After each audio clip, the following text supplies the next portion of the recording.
जलते हुए अंगारे निकाले और धुंधकारी के मुंह में डाल दी, जिसके कारण वह मृत्यु को प्राप्त हो गया। अब तो महाराज उसके बाद जैसे ही उनके धुंधकारी का भाई कौन है, किसी को याद है धुंधकारी का भाई कौन है? कौन है? गोकर्ण जी। तो गोकर्ण जी को जब ये बात पता चली कि आज मेरे भाई की मृत्यु हो गई, उन्होंने दया दिखाकर, दया का भाव दिखाकर वह गया जी में गए और गया जी में जाकर इनके नाम का पिंडदान करवा दिया। पिंडदान करवा दिया। एक दिन तीर्थों की यात्रा में घूमते घूमते गोकर्ण जी अपने नगर में पहुंच गए। रात्रि का समय था। जैसे अपने घर के दरवाजे पर पहुंचा तो तभी वह धुंधकारी प्रेत बना हुआ था, क्योंकि उन पांचों वेश्याओं ने जब धुंधकारी को मारा तो वहीं पर एक गड्ढा खोदा, वहीं पर उसको दफना दिया और सारा धन वहां से लेकर वहां से पांचों वेश्याएं चली गई। जब गोकर्ण जी को इस बात का पता चला तो गोकर्ण जी ने गया जी में जाकर उनके नाम का पिंडदान करा दिया। गोकर्ण जी एक दिन घूमते घूमते अपने नगर में रात्रि में पहुंचे। जैसे दरवाजे पर पहुंचे तो वहां प्रेत कभी घोड़े का वेश बनाकर, कभी इंद्र, कभी भेड़िए का, कभी हाथी का, अंत में मनुष्य का रूप धारण कर लेता। गोकर्ण जी ने समझ लिया कि ये कोई जरूर कोई दुर्गति में फंसा हुआ जीव है। अपने हाथ में जल लिया, अभिमंत्रित करके जैसे उसके ऊपर फेंका तो कहने लगा, धुंधकारी नामता स्वकीयेनैव दोषेण ब्रह्मत्वं नाशितं मया।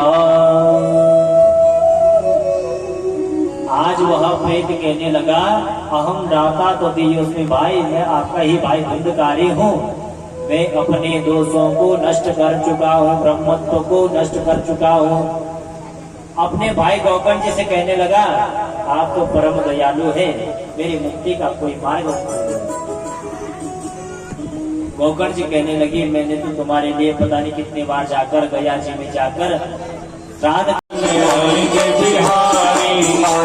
बिहारी चले आएंगे बिहारी, आएंगे बिहारी चले आएंगे बिहारी, आएंगे बिहारी चले आएंगे बिहारी, आएंगे बिहारी चले आएंगे बिहारी। राधे राधे राधे राधे जब चले आएंगे बिहारी, राधे राधे जब चले आएंगे बिहारी।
पापियों को माफ से तारती। श्री भागवत भगवान की है आरती, पापियों को माफ से तारती। और शंकर जी अखबार अंकल जी, शंकर जी अखबार अंकल जी, विशेषकर जी आप भी अंकल जी, और जी आप लोग भी जो है आते हैं, सभी लोग जो है आप लोग जो है बारी बारी से आ जाए।